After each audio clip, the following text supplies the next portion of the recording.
Andhra Pradesh deputy CM Janasena అధినేత పవన్ కళ్యాణ్ తెలంగాణ రాజకీయాలకు సంబంధించినటువంటి అంశాన్ని తెలియజేశారు.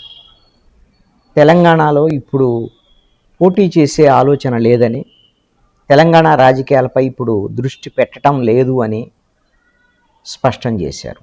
ఆయన మొన్న ఢిల్లీ వెళ్ళినటువంటి సందర్భంగా ఎన్డీఏ మీటింగ్లో పాల్గొనడానికి ఢిల్లీ వెళ్ళిన సందర్భంగా నేషనల్ మీడియాతో ఆయన మాట్లాడారు.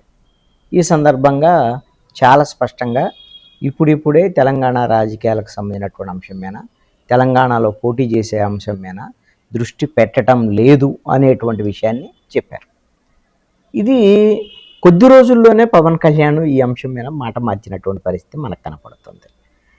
మీరు మొన్న తెలంగాణకు సంబంధించినటువంటి విషయంలో సభ పెడతామని, ఆ సందర్భంగా అక్కడికి వెళ్ళినటువంటి సందర్భంలో అక్కడ తెలంగాణ సభను అడ్డుకుంటామని అక్కడ తెలంగాణ వాళ్ళు ప్రకటించడంతో ఎట్టి పరిస్థితుల్లో కూడా పోటీ చేసి తీరుతాం, ఇప్పుడు వరకు అనుకోలేదు, ఇప్పుడు ఖచ్చితంగా పోటీ చేసి తీరుతాం అనేటువంటి విధంగా పవన్ కళ్యాణ్ స్పష్టం చెప్పాడు.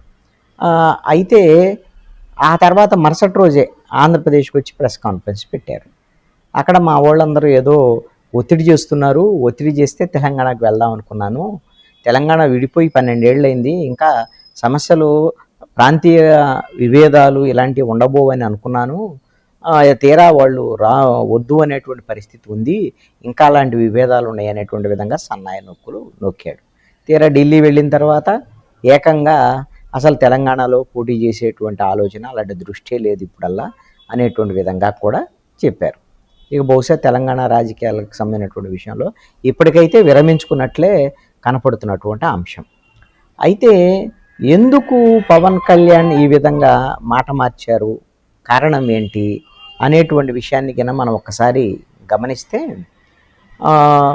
ఆయన బహుశా తెలంగాణకు సంబంధించినటువంటి విషయంలో రానున్నటువంటి అసెంబ్లీ ఎన్నికలను దృష్టిలో పెట్టుకొని బీజేపీ సూచన మేరకే ఆయన తెలంగాణ రాజకీయాల్లోకి అడుగు పెట్టాలని ప్రయత్నం చేస్తున్నారు, జిహెచ్ఎంసీ ఎన్నికల కేంద్రంగా అనేటువంటి వాదనలు వినిపించాయి. అయితే ఇటీవల కాలంలో బీజేపీ అధినాయకుల్లో ఒకరైనటువంటి అమిత్ షా ఒక స్పష్టమైనటువంటి ప్రకటన చేశారు. తెలంగాణలో మేము ఒంటరిగా పోటీ చేస్తాం, ఎవరితో పొత్తు పెట్టుకోవటం లేదు అనేటువంటి విషయాన్ని ఆయన స్పష్టం చేశారు. ఇది ఒకవేళ తెలంగాణలో జనసేన వస్తే ప్రాంతీయపరమైనటువంటి విభేదాలు వస్తాయి, ఇది ఆంధ్రప్రదేశ్ సంబంధించినటువంటి మూలాలు ఉన్నటువంటి పవన్ కళ్యాణ్ రావటాన్ని తెలంగాణ వాళ్ళు అంగీకరించడం లేదు, అందుకని దీనివల్ల జనసేనతో అదేవిధంగా తెలుగుదేశంతో పొత్తు పెట్టుకుంటే రాజకీయంగా నష్టం అనేటువంటి విషయంలో బీజేపీ ఒక నిర్ణయానికి వచ్చినట్టుగా కనపడుతుంది. అందుకనే అమిత్ షా ఆ విధమైనటువంటి ప్రకటన చేసి ఉండవచ్చు అనేటువంటిది స్పష్టంగా అర్థమవుతున్నటువంటి అంశం.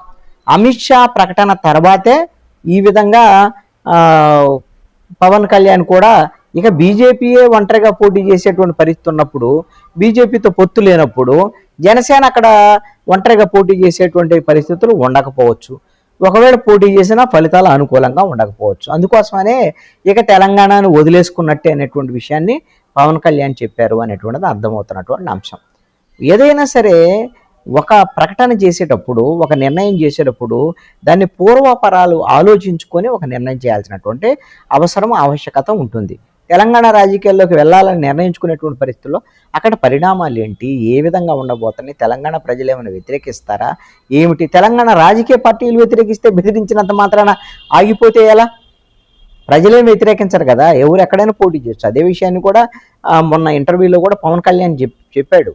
ఇది మన దేశం అనేటువంటిది, తెలంగాణ కూడా అంతర్భాగం, ఎవరు ఎక్కడైనా పోటీ చేయొచ్చు, నేను దేశానికి సంబంధించినటువంటి ఒక ఐక్యతా భావంతో ముందుకెళ్తున్నాను అనేటువంటి విషయాన్ని చెప్పారు. మరి అలాంటప్పుడు మొన్న పోటీ చేస్తానని ఈ రోజుకి వచ్చేసరికల్లా మేము పోటీ చేయబోమని మాట్లాడేటువంటి మాటలు నిలకడ లేనటువంటి మాటల కింద చూడాల్సి ఉంటుంది. రాజకీయాల్లో ఇలాంటి నిలకడ లేనటువంటి మాటలు మాట్లాడేటువంటి రాజకీయ నాయకుల పట్ల ప్రజల్లో విశ్వసనీయత ఉండేదానికి అవకాశాలు ఉండవు. అందుకని ఎప్పుడైనా సరే ఏదైనా ఒక ప్రకటన చేసేటువంటి క్రమంలో ఆచితూచి ఆలోచించి ప్రకటన చేయాల్సినటువంటి అవసరం ఉంది అనేటువంటిది పవన్ కళ్యాణ్ గుర్తెరగాలి.